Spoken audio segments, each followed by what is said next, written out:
Boa noite, irmãos. Privilégio poder estar aqui. Primeira vez que eu tenho a oportunidade de cultuar aqui com os irmãos.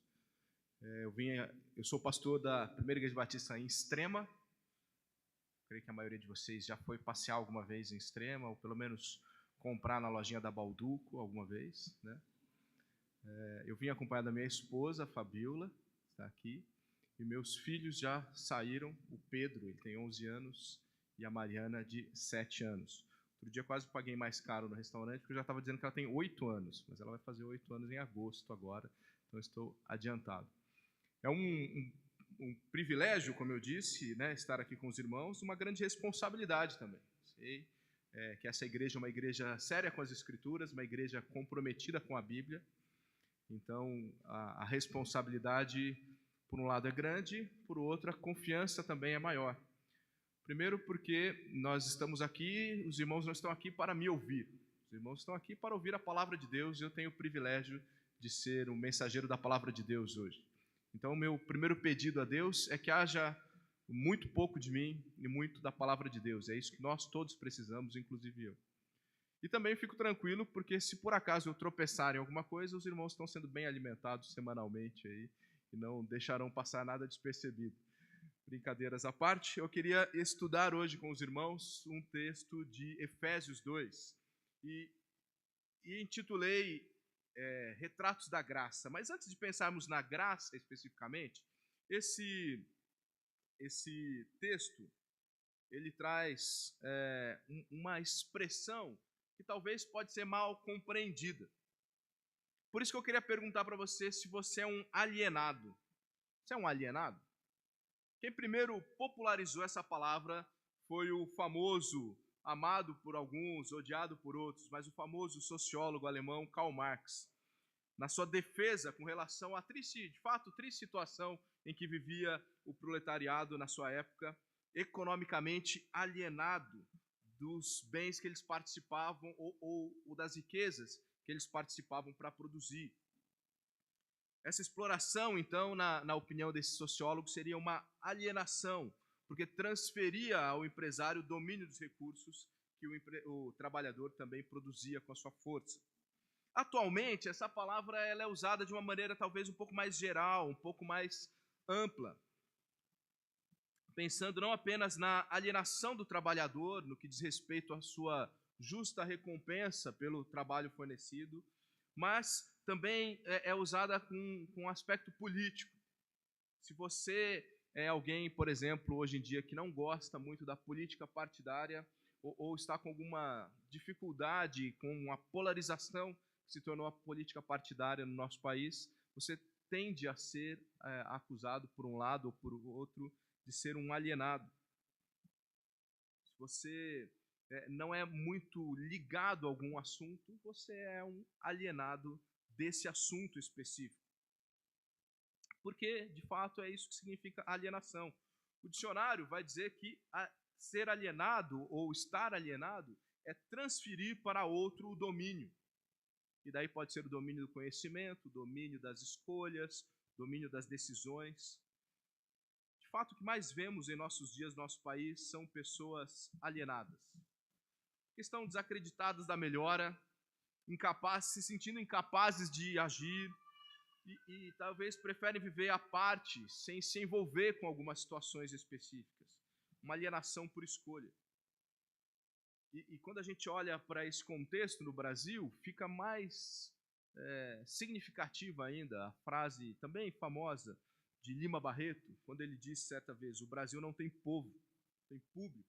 Porque, em geral, o brasileiro está meio cansado de tudo e se alienando. Mas muito antes de Marx ou Lima Barreto, e muito mais importante do que o pensamento de qualquer homem, a palavra de Deus tratou sobre a alienação humana. E ela trata da alienação humana de uma forma ainda muito mais profunda. O capítulo 2 de Efésios vai tratar da alienação de duas formas, muito mais profundas do que a econômica e a política, e com consequências muito maiores e muito mais duradouras do que elas. Primeiro, Efésios vai nos dizer que o homem está alienado de Deus, o seu Criador. e também o homem está alienado do seu semelhante. Você de fato não percebe isso? Quanto mais afastada uma pessoa está de Deus, mais ela tende a estar afastada das outras pessoas também. Quer viver a sua vida no seu mundinho, né, sem se importar ou sem querer dar satisfação para qualquer outra pessoa. E daí, nesse sentido, nós como igreja somos uma grande resistência, né? Porque nós intencionalmente nos reunimos semanalmente e dizemos, nós temos sim tudo a ver um com a vida do outro. Nós estamos aqui para trocar a vida, para se preocupar um com a vida do outro, para olhar para o outro com carinho, mas também deixando espaço para que o outro olhe para você. Mas o fato é que a humanidade se tornou estrangeira onde deveria ser cidadã. O ser humano foi criado para dominar esse jardim e agora vive em conflito com esse próprio universo aí criado por Deus. De uma forma interessante também, a humanidade tenta ser cidadã, tenta criar raízes onde ela deveria ser peregrina, onde ela deveria reconhecer: eu estou apenas de passagem. Por quê? Porque está alienada de Deus e fica perdida, sem saber como viver. Essa dupla alienação é o tema do capítulo 2 de Efésios, de uma forma geral. Na primeira metade, dos versículos 1 a 10, os seres humanos então são principalmente retratados como alienados de Deus. Por isso eles são chamados de mortos, por natureza filhos da ira e de escravos. Mas não é esse o texto que nós vamos considerar nessa noite. Nós vamos considerar a segunda metade do capítulo 2 de Efésios, onde os seres humanos são descritos como alienados uns dos outros, muito distantes do ideal divino que existia desde a criação, onde a humanidade em harmonia deveria espelhar e espalhar, como gosta de dizer um ex-professor meu lá do SBPV, David Moyer, espelhar e espalhar a glória de Deus. Mas agora a humanidade está alienada. E como viver então? Vamos ver o que Efésios capítulo 2 nos ensina com relação a isso e o que os retratos da graça de Deus têm a ver com a alienação do homem com relação a Deus e com relação à própria humanidade. Eu quero ler a partir do versículo 11 até o final do capítulo, versículo 22. Abra a sua Bíblia aí, se você ainda não fez, ou ligue a sua Bíblia. Eu vou ler aqui na versão revista e atualizada. Se a sua for um pouco diferente da minha, não tem problema, acompanhe por aí.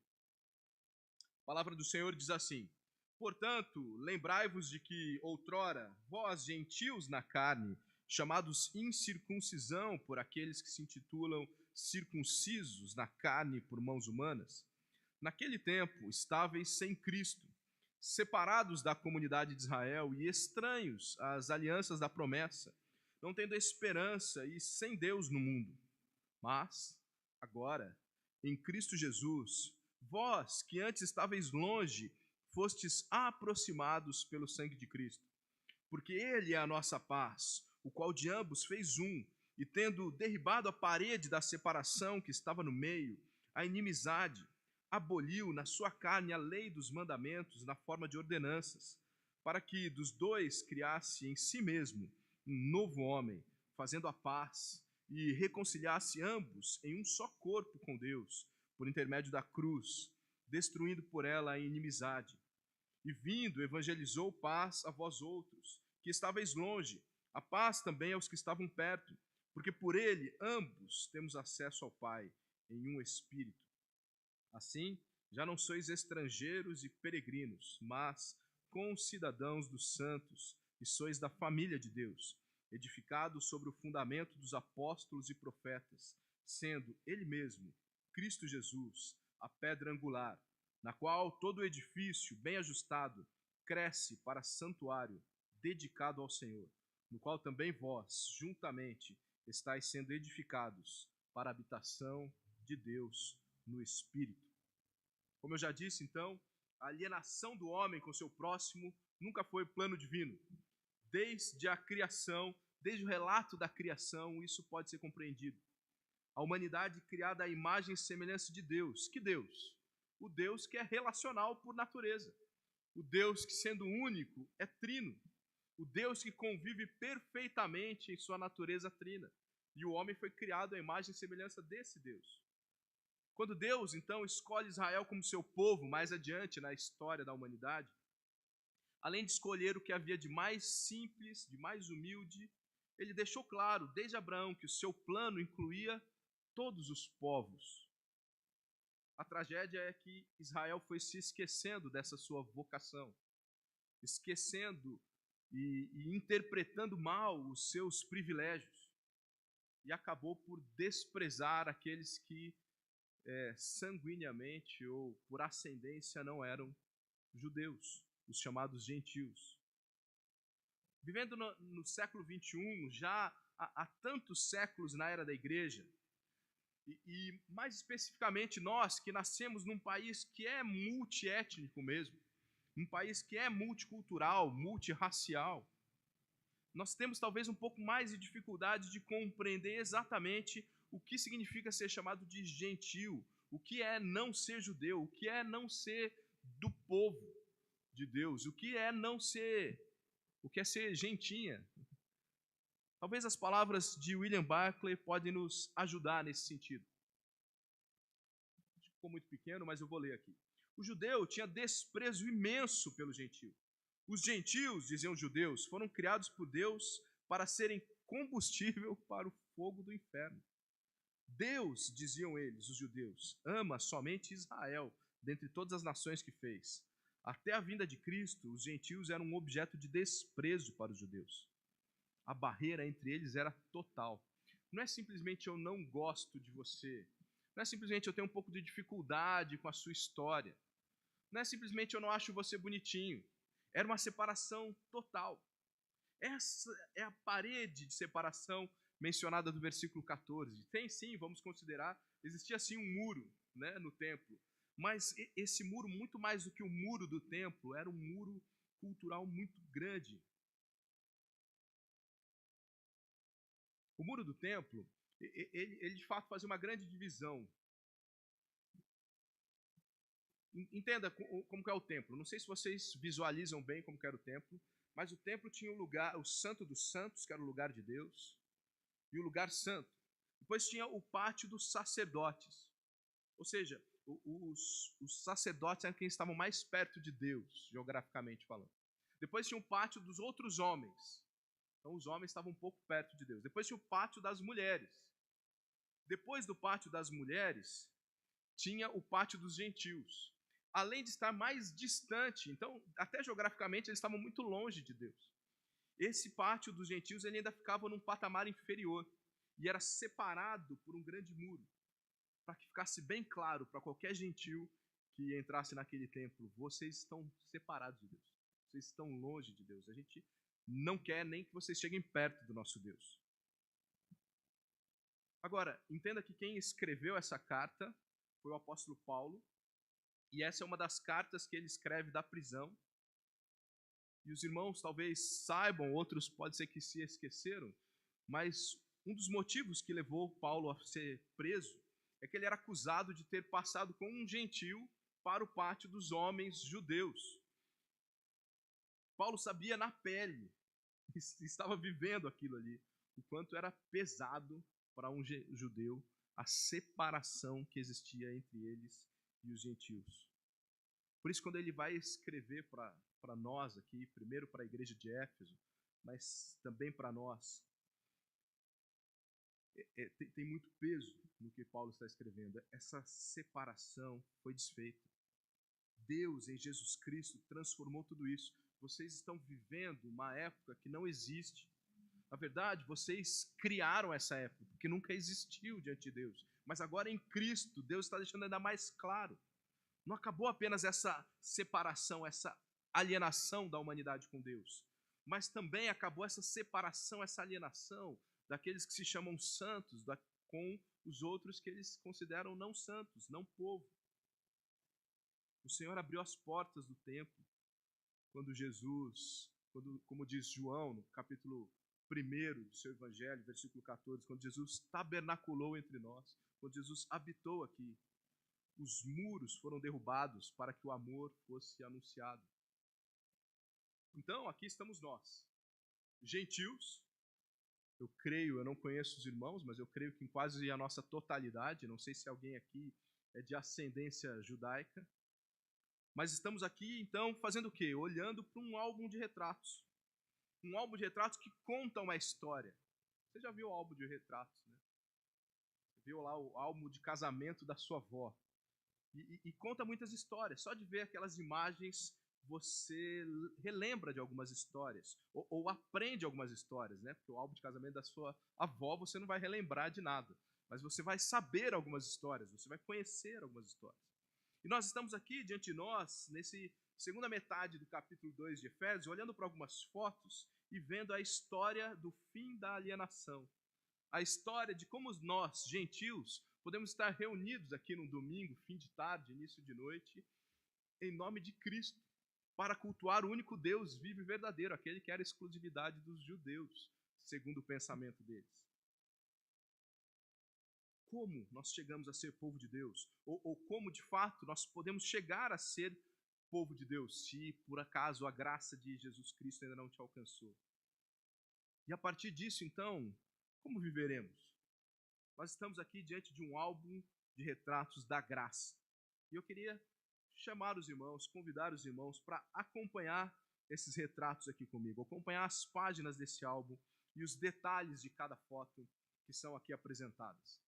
Na primeira página, nós temos o retrato de uma humanidade alienada. No início do capítulo, como eu já mencionei, a descrição foi sobre a situação de toda a humanidade sem Cristo. E o retrato era mortos no pecado. Qualquer um sem Cristo, esse é o retrato, morto no pecado. Agora, nesses versículos, o apóstolo Paulo vai enfatizar essa condição, mas acrescentando ainda mais o desprezo que vinha da parte daqueles que se intitulam povo de Deus. Por isso eu creio que há duas lições aqui. Uma para aqueles que ainda não se encontraram com Cristo e outra para aqueles que já tiveram suas vidas regeneradas. Eu não sei qual é o seu caso aqui, ouça com atenção as duas. Você já deve ter ouvido a frase de Edmund Burke, talvez você não conheça esse nome, mas a frase você já deve ter ouvido. Um povo que não conhece a sua história está condenado a repeti-la. Você já ouviu essa frase? E essa frase nos ensina que quem não sabe de onde veio vai ficar patinando nos erros do passado e nunca vai valorizar onde está. Por isso, quando a gente olha para o retrato de uma humanidade alienada, se você um dia já teve um encontro com a graça, você precisa aprender essas lições. A lembrança do nosso passado sem Cristo é a chave para que a gente não perca o nosso primeiro amor e não viva para desprezar aqueles que ainda não conheceram a Cristo, como de fato, infelizmente, alguns que se intitulam cristãos fazem. Mas a nossa obrigação e o nosso privilégio é anunciar a graça de Deus para esses que ainda não conheceram. A lembrança do nosso passado sem Cristo deve nos levar ao louvor pelo que nós somos em Cristo. Porque se você for sincero, olhando para essa foto, você vai reconhecer que você não teve participação. Deus fez isso por você. Deus transformou isso por você. Então, a nossa reação não pode ser de desprezo por aqueles que ainda não conhecem a Cristo. Mas muitas vezes, o nosso vocabulário com relação aos incrédulos é tão duro quanto o dos judeus para com os gentios na época de Paulo. Nós precisamos lembrar, irmãos, que nomes, posições, placas, títulos são insignificantes diante da situação do coração. Se podemos usar diversos adjetivos pejorativos para com os não salvos, todos eles podiam ser usados também para conosco, antes de conhecermos a Cristo. Eu não sou como aqueles imorais. Eu não sou como aqueles pecadores. Nós temos que aprender essa lição. Olhar para o retrato do nosso passado e sermos sim gratos pela mudança operada por Deus em nossas vidas. Quando você vê uma foto do seu passado, você valoriza os ganhos? Normalmente é isso que você faz. Quando eu vejo uma foto de quando eu era adolescente, eu tinha alguns quilos, não vou dizer quantos, né, Fabio? Alguns quilos a menos. Muitos fios de cabelo a mais. E quando eu olho para essa foto, sabe o que eu penso? Como Deus foi generoso comigo, né? Eu não passei fome todos esses anos. Comi bem, ganhei bastante peso, fui bem alimentado ao longo dos anos. A gente tem que olhar para as fotos do passado e ver os ganhos. Olhe para o seu passado, não para menosprezar, mas para ter gratidão pela grande salvação que nós tivemos. Lembrar de que nada disso foi mérito seu, mas ação da graça. Agora, a outra lição eu não sei se há aqui alguém que ainda não foi alcançado pela graça, mas há aqui nesses primeiros versículos uma grande lição para você. Você ainda que não foi regenerado, o texto afirma coisas duras sobre a sua realidade e deveria, no mínimo, fazer você refletir. Afirmações que somente a fé em Jesus Cristo pode fazer com que deixem de ser verdadeiras. Nos primeiros versículos do capítulo 2, qualquer pessoa que ainda não foi alcançada pela graça de Deus, qualquer pessoa que ainda não reconheceu Jesus Cristo como seu único e suficiente Salvador, é chamado de morto, de escravo e de condenado. Mas aqui, outros 6 adjetivos ainda são acrescentados. E eles explicam e exemplificam a condição de alienação de Deus que você, que não reconhece Jesus Cristo como seu único Salvador, vive. O texto vai dizer que você é um desprezado. O termo gentil é usado para designar os outros, o resto, quem não é quem eu sou. É uma clara demonstração de desprezo. Como que a gente faz isso? Às vezes a gente faz isso, né, como cristão. Então, temos nós aqui da igreja e tem eles. O resto do pessoal aí. Outra demonstração de desprezo que o texto diz é que são incircuncisos, ou seja, eles não têm a marca básica que demonstra ser propriedade divina. Qualquer menino judeu com 8 dias de vida, ele já tinha um sinal visível de que pertencia a Deus. Mas os gentios não tinham. Quem caminha sem Cristo não tem o sinal que demonstra ser propriedade de Cristo. Como Paulo vai dizer aos Gálatas, a circuncisão do coração. Ou como ele disse aos próprios Efésios no capítulo 1, o selo do Espírito Santo. Por isso vive numa fase de desprezo. Além de desprezados, estão desligados. Desde o início da carta, nós podemos perceber que as bênçãos de Deus são exclusivas para aqueles que estão unidos por Cristo. Então, estar sem Cristo é estar afastado da vida, é estar desligado das bênçãos, é não ter nenhuma expectativa, desligado da vida, desligado de Deus. É o garoto de rua vendo o pai entrando e saindo do shopping com o seu filho legítimo, na época do Natal. Sai lá, cheio de presentes, bem alimentado, foi lá no Reis, comeu pra caramba. Mas você está desligado. Por quê? Porque você não tem acesso ao Pai por meio de Cristo. Além disso, deslocado.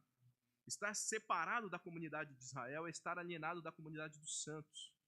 Então, é ser alguém sem identidade, sem cidadania. Essa é a característica de quem não conhece a Cristo. Você não tem cidadania. Você não é desse mundo, mas também você não é cidadão do céu. É compreender com todas as letras o que significa ser estrangeiro. Eu não sei se tem algum estrangeiro aqui. Eu tenho me espantado recentemente como muitas pessoas têm planejado ir embora do Brasil. Né? Muita gente da minha família, lá de Extrema, tem comentado isso comigo. Eu estou planejando ir embora. E às vezes eu penso nisso também, mas eu falo sempre uma coisa com a Fabiola. Eu falo assim, eu acho que só entende o que significa ser estrangeiro quem de fato é. Não é a sua terra, não é a sua língua, não é o seu povo. No Brasil, por mais que esteja ruim, você sabe para onde correr. Quem está desligado de Cristo vive como um estrangeiro o tempo inteiro. Está sempre alheio, nunca aceito, excluído dos benefícios, excluído das promessas, excluído das oportunidades. Mas o pior, não é de um país qualquer. Porque se eu for estrangeiro na América do Norte, ou na Europa, ou em qualquer outro lugar, eu posso voltar para a minha terra. mas você está excluído do reino de Deus. Desprezado, desligado, deslocado, desprovido. Essa é uma consequência do item anterior, porque não há no que você se agarrar, nada te garante. Como alguém que é jogado do navio em alto mar sem um bote salva-vidas. É essa a ideia do desprovido. Essa falta de provisão te impede de um relacionamento com Deus. A consequência não poderia ser outra. Desespero.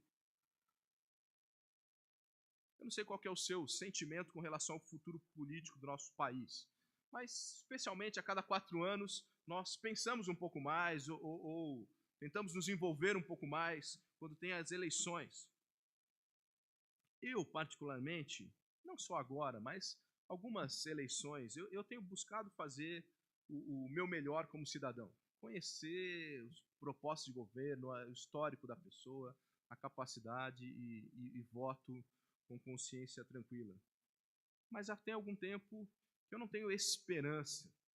Não tenho esperança de que um novo governante possa fazer muitas coisas. Eu olho adiante, eu tento pintar cenários, eu tento escolher candidatos, mas nada é muito animador. Porque, na verdade, ninguém está se levantando querendo realmente viver uma vida cristã na política. Se essa é a sua condição, você vai entender um pouco o que é estar desesperado, é sem esperança. Mas com um agravante, não é olhando para o futuro, o cenário político e econômico de um país. É olhando para toda a sua eternidade. É você olhar adiante, o que será da minha vida? O que será da minha vida quando eu morrer aqui? E tentar pintar cenários. Né? Será que eu vou voltar? Será que eu vou para um lugar intermediário? E não ter esperança, porque você está afastado daquele que é o único caminho, que é Jesus o Cristo. Por fim, desamparo total. Ainda que Deus se fez conhecer a todas as pessoas através da sua revelação geral, o fato de você amar mais a si mesmo do que a Deus te deixou sozinho. E no auge aí da sua idolatria, que pode se manifestar de diversas formas, há a separação de Deus. E uma lição fácil de aprender é que a separação de Deus na terra é análoga à separação eterna. É um triste quadro, não é? É uma foto nada prazerosa de se olhar. Por isso que eu te pergunto, esses são 6 adjetivos que o descrevem. Você se vê nessa página aí do álbum de Retratos da Graça? Alienado? Esse é o retrato da humanidade alienada de Deus. É como olhar para uma foto de um paciente terminal. É como olhar para um retrato de alguém à beira da morte. Mas esse não é todo o álbum. Espero que há uma nova página adiante. Uma página que só é possível através da fé. Mas há uma página adiante. Vire essa página e nós veremos mais uma foto. A segunda foto desse álbum é o retrato de um Cristo que traz paz. Os irmãos sabem qual é a expressão mais reconfortante da Bíblia? Pelo menos na minha opinião, a expressão mais reconfortante da Bíblia é aquela mas Deus. Muitas vezes a gente tem essa expressão na Bíblia. Então a gente agora se deparou com um retrato muito feio, um retrato desesperador.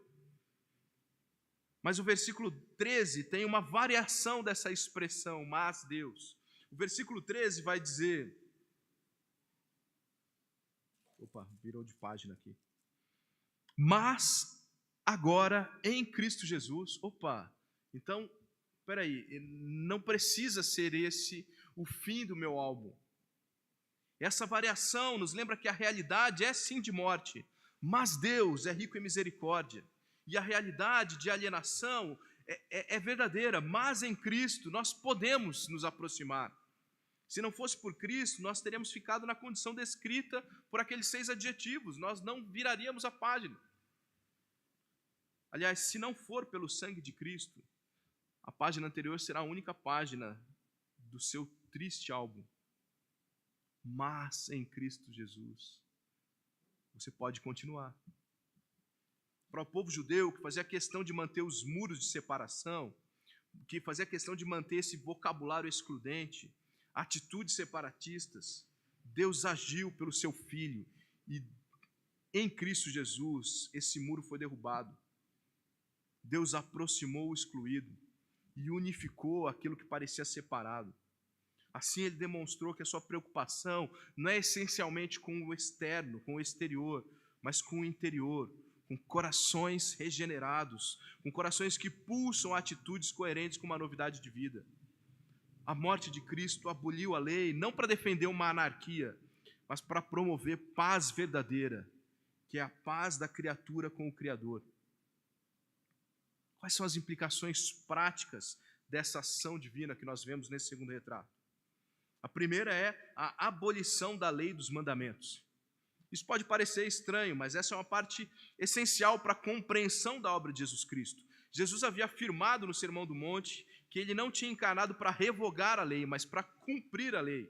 Ou seja, um dos propósitos de sua encarnação era o de demonstrar que as atitudes externas não podem te conduzir até Deus. A lei só pode ser integralmente cumprida se Deus cumprir.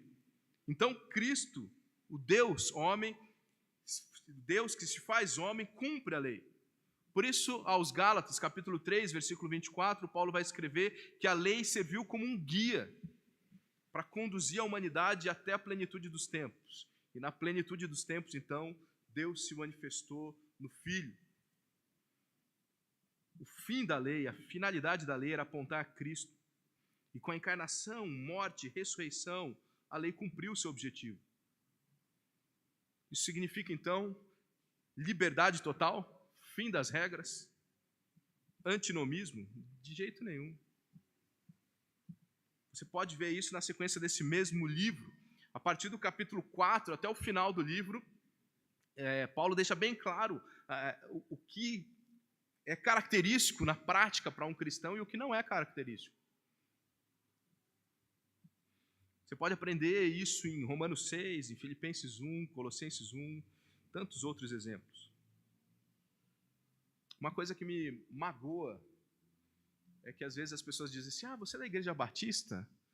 Legal que lá na Igreja Batista pode tudo, né? É que pode tudo? Pode tudo que a Bíblia permite, não pode tudo que a Bíblia não permite.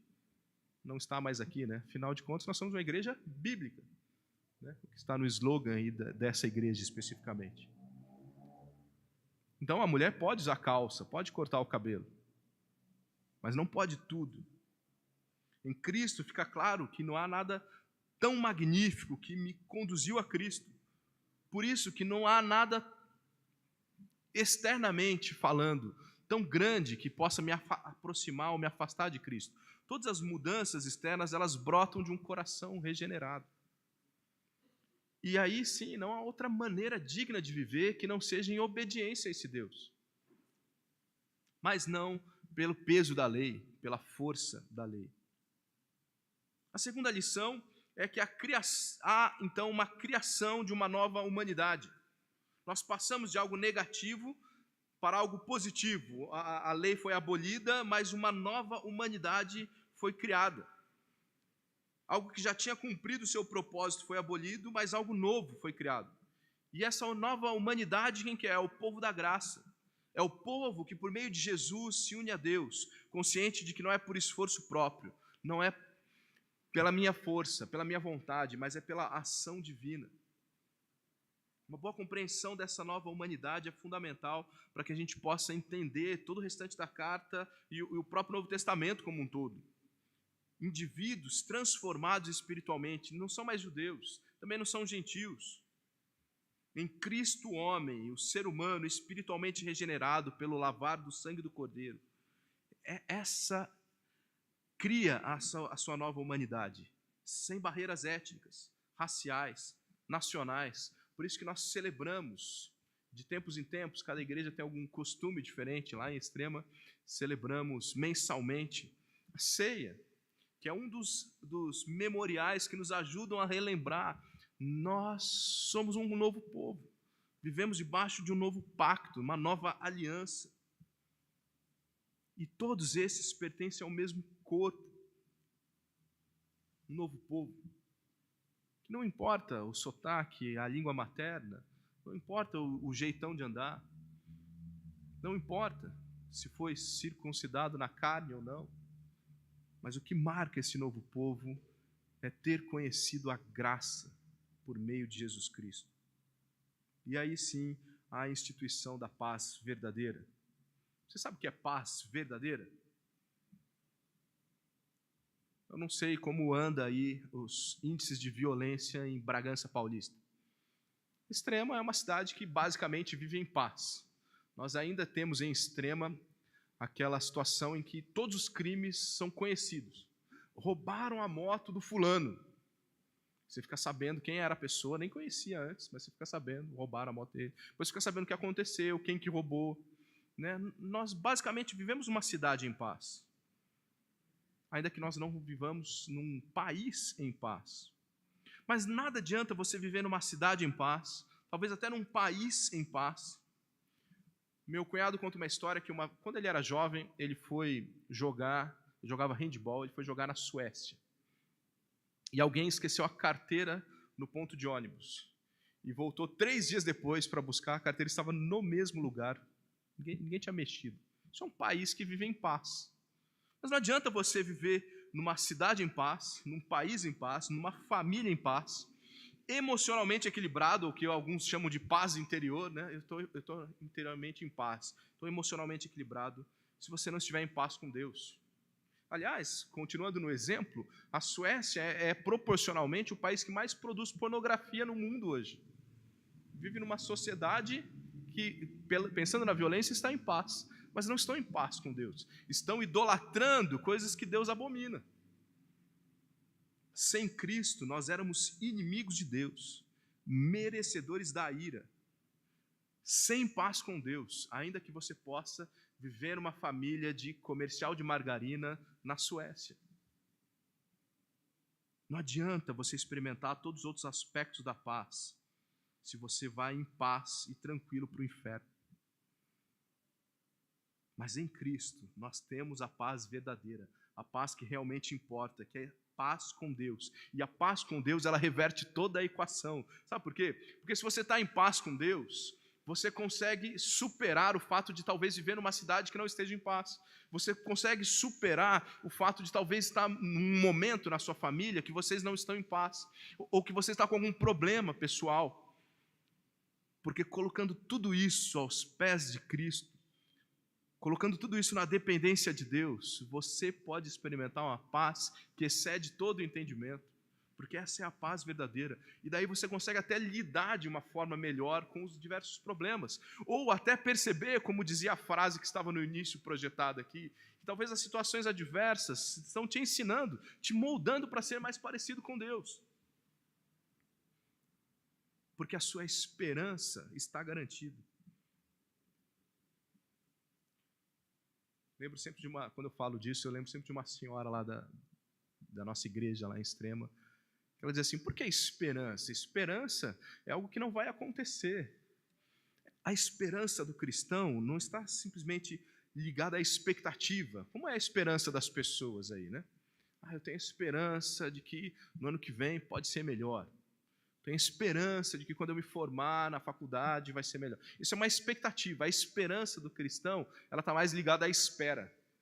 Eu estou só esperando o dia em que eu viverei a eternidade, porque é algo garantido, é certo. Com essa paz, nós temos acesso direto a Deus. E aí não precisamos de rituais, de sacerdotes ou de templos. Precisamos apenas da fé regeneradora, de um coração transformado pelo Espírito Santo. Essa página do álbum é muito importante. Esse é o retrato que muda toda a história. Porque primeiro temos uma foto muito triste, desesperadora. Mas agora, com essa foto, nós podemos aprender que não há gradações no corpo de Cristo. Todos têm igual acesso ao Pai, por terem sido tornados santos pelo sangue do Cordeiro. Não é mais como era no templo, os sacerdotes mais perto, os homens um pouquinho mais longe, as mulheres mais longe, os gentios muito longe. Todos estão com acesso ao Pai, porque estão em paz com Deus por meio do sangue de Cristo.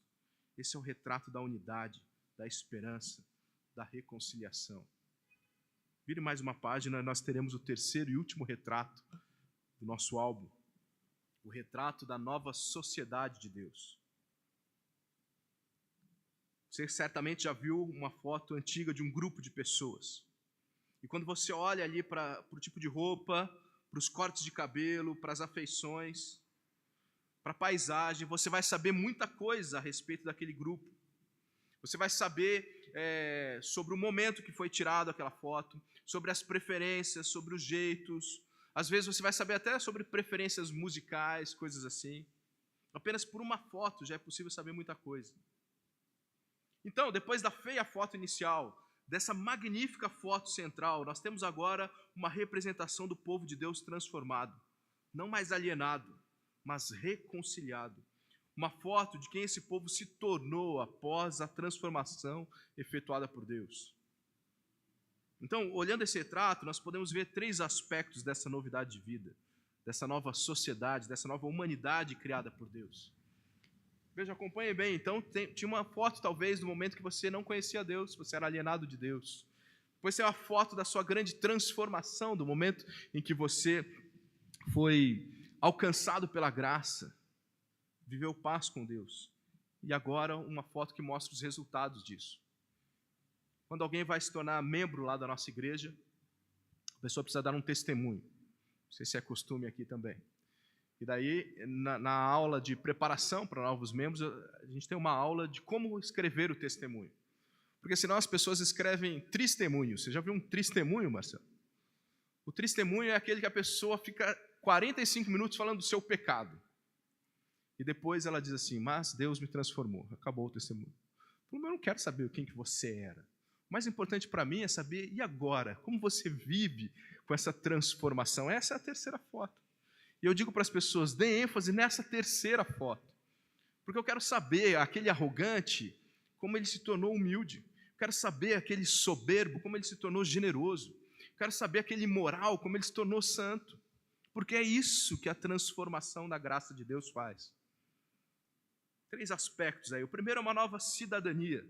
A realidade estrangeiro e peregrino ficou para trás. Agora há uma cidadania. São concidadãos dos santos.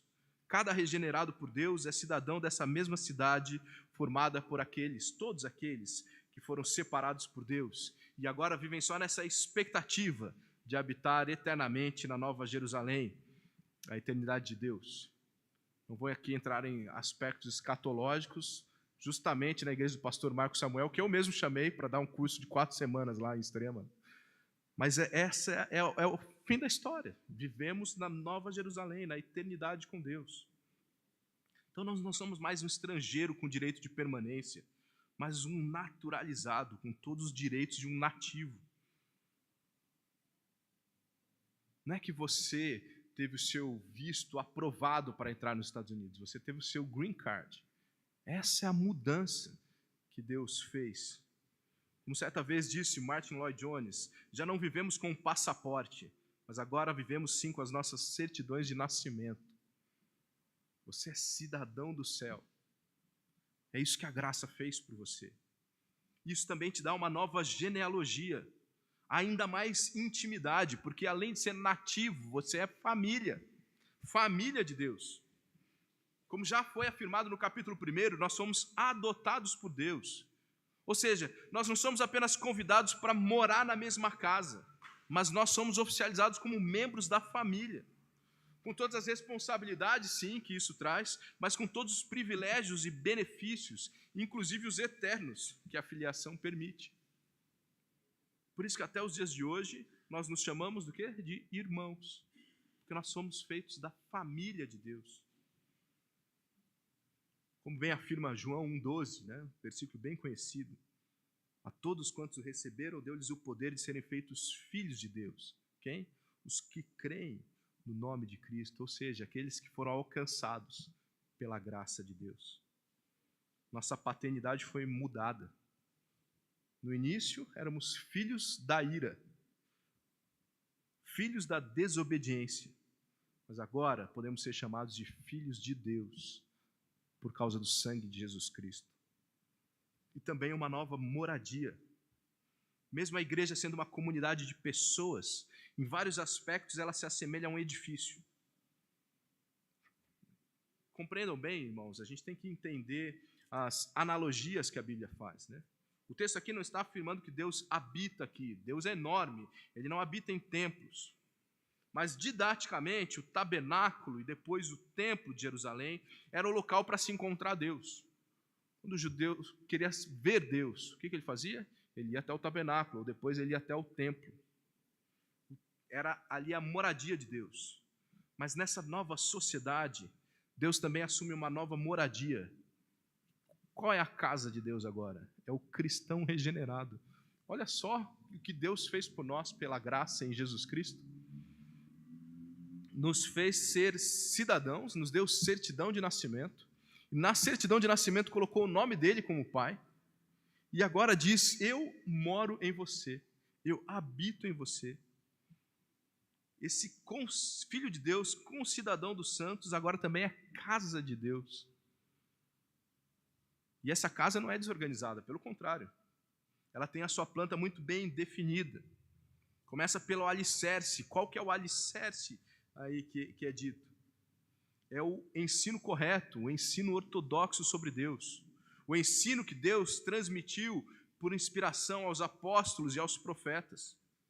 Não há outra fonte segura para alicerçar a nossa fé que a revelação especial de Deus, do que a Bíblia Sagrada. Eu não entendo nada de construção. Sou péssimo nisso. O mais próximo que eu já fiz foi montar alguma coisa de Lego. Mas eu sei que depois de uma casa pronta, e eu vi isso na prática, nós estamos em reforma na igreja lá, a nossa igreja já tem 3 anos. Depois de um prédio pronto, há muita coisa que você pode mexer. E a gente, de fato, mexeu muita coisa lá. Se alguém conheceu a nossa igreja 3 anos atrás, vá lá, você vai ver que está muito diferente. Mas o alicerce, ele não pode ser mexido. Essa estrutura, e daí tem vários nomes que me diziam, aonde que está tal coisa aqui no prédio? Eu falei, não faço ideia, nem sei o que é isso que está dizendo. Mas eram os alicerces, as colunas. Se você mexer nisso, tudo vai desmoronar, você vai estragar tudo. Se o alicerce não for firme, a construção está fadada ao fracasso. Foi assim que já caíram acidentes históricos aí, como, por exemplo, aquele edifício Palace, né, que caiu umas décadas atrás já. Por quê? Porque o alicerce não estava firme. Mas nós somos uma casa de Deus firme. Por quê? Porque nós estamos alicerçados no conhecimento correto de Deus, que foi revelado pelo próprio Deus aos apóstolos e aos profetas. Além disso, há a pedra angular nessa construção. A pedra angular era aquela pedra fundamental que era usada nas construções antigas. Ela era a primeira pedra assentada e ela ficava numa quina, né, numa esquina do prédio, e ela formava um ângulo reto para embasar todo o restante da construção. A partir dessa que as outras pedras eram colocadas. E a pedra angular, então, era o elemento essencial. E ela continua sendo. Nós, como casa de Deus, estamos fundamentados em Jesus Cristo. Ele é a pedra angular. Ninguém se torna casa de Deus se não for por meio da fé em Jesus o Cristo. De que Ele é Deus, de que Ele se fez homem, de que Ele morreu, de que Ele ressuscitou, de que Ele voltará. Assim como um edifício depende para a sua coesão, para o seu desenvolvimento, para a sua segurança de estar vinculado a uma pedra, a essa pedra angular. Cristo é indispensável para o crescimento da igreja, tanto como grupo, como individualmente. Ninguém vai crescer a parte de Cristo. E aí, cada um de nós, então, vamos sendo edificados. Vamos crescendo, desenvolvendo cada dia no conhecimento de Cristo por meio da palavra de Deus. Seguindo essas linhas traçadas pela pedra angular, o novo templo de Deus vai crescendo pouco a pouco. E daí outras pedras vivas são acrescentadas uma a uma, conforme os planos do próprio construtor. E você vai anunciando, E daí você já percebeu isso, né? Porque você não é o construtor. E daí você já falou de Jesus para um familiar seu e ele não se converteu. Ou você falou para um familiar durante 5 anos até que ele se convertesse. Por quê? Porque o construtor vai acrescentando as pedras nesse templo. Não é você.